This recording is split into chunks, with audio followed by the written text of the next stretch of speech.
ঈদের সালামি দেন ভিউয়ার্স, ঈদের সালামি চাচ্ছি, দেখি প্রিন্স মামুনের মা আমাকে ঈদের সালামি কত দেয়। সালামি দেন। আমার পক্ষে সম্ভব না, তোমার আমি একা দিব না। কেন না, এখানে কতগুলো ছেলে আছে আমার, দেখছো? আমার এই ছেলেরা সব দিয়েছে, বেশিরভাগ আমার আপনজন। তুই হলি ফর, ও হ্যাঁ তুই আপনজন। কি কোন এগুলো? আর তুই আর মামুন হয়েছে বেশিরভাগ ফর, তোরা আমার কাছে আসো সবসময়, আর ওদের দূরে দূরে চাইছে। এত কিছু জানি না, ঈদের সালামি দেন নাহলে স্বর্ণের চুড়িগুলো খুলে দেন। স্বর্ণের একটা লয়ে যাগিয়া, কিন্তু তারপরও আমি সালামি দিব না, দিলে আমার সবাই সমান দিতেই হোক। ভিউয়ার্স দেখেন, আন্টি এতটা মানে কিপটা বলার বাহিরে। কিপটা না, কিপটা না, কিপটা না, আমি দিলে আমার এই যে ছেলেমেয়েরা যারা আছে সবাই একাত্র দিব, তোরা একলা দিতাম না। একটা সালামি দিবেন না? না না, এটা ঠিক না, এটা ঠিক না।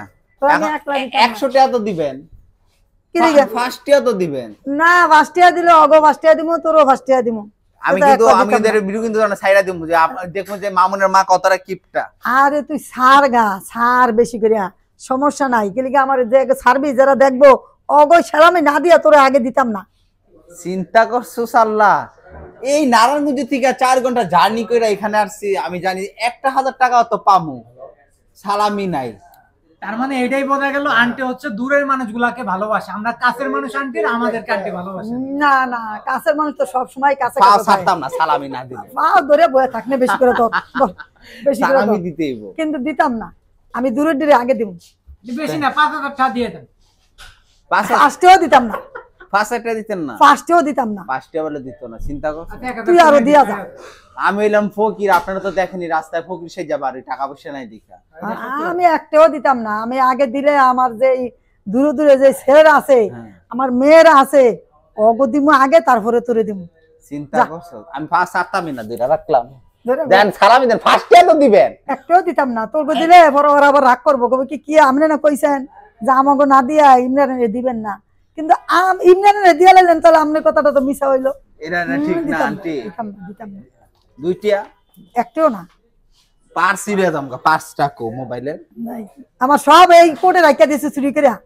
কে? এই জেলখানার ভিতরে সব চুরি করে লেগে গেছে। সব লেগে গেছে গা। তো একটা মাইয়াই খুঁজে দেন আমার কাছে, বলেন যে ইমরান রে আমার এই ফলাটার বিয়ে দিমু, একটা বউ খুঁজে। আগে কামাই করে লো, কামাই করে অন্তত মা বাবারে ভালো করে, করি না মা বাবারে কামাই করে ভালো মতন খাওয়াই দেয় না, হ্যাঁ ভিক্ষা করে ফেসবুকে গিয়ে গিয়া হ্যাঁ আবার বিয়া করতে চাই। আগে আগে ওই যে উকিলটা পাস করে লো, উকিল পাস করব ইনশাআল্লাহ, আগে পাস করে লো, তারপরে আসলে মাইয়া দেখবেন তো। হ্যাঁ, কেমন মাইয়া খুঁজবেন? ডিস্কো মাইয়া নাকি? না না না না, মনে কর যে পাঁচ ওয়াক্ত নামাজ পড়ে, যে পর্দাশালী থাকে, যে গরিবের মাইয়ক, ভালো ভদ্র ফ্যামিলির একটা মায়া বিয়া করাম। তো দেখেন তো ভিউয়ার্স, এরকম মেয়ে আছে কিনা এখনই কমেন্ট করে জানাবেন। যেহেতু আর আসার আন্টি থেকে তো কোনো সালামি আদায় করতে পারলাম না, যাই হোক প্রিন্স কাট সেলুনে আপনারা সবাই চলে আসবেন, মাত্র 400 টাকায় হেয়ার কাট, বেয়ার কাট এবং উইথ একটা সুন্দর একটা ফেসিয়াল পেয়ে যাবেন। আর এই সেলুনের অ্যাড্রেসটা হচ্ছে যমুনা ফিউচার পার্ক, পকেট গেটের সাথেই চিরক্স অথবা হচ্ছে আরেকটা কি জানি নাম, অ্যাপেক্সের শোরুমের উপরেই লিফটের 4। চলে আসুন, চলে আসুন, চলে আসুন। এনাফ।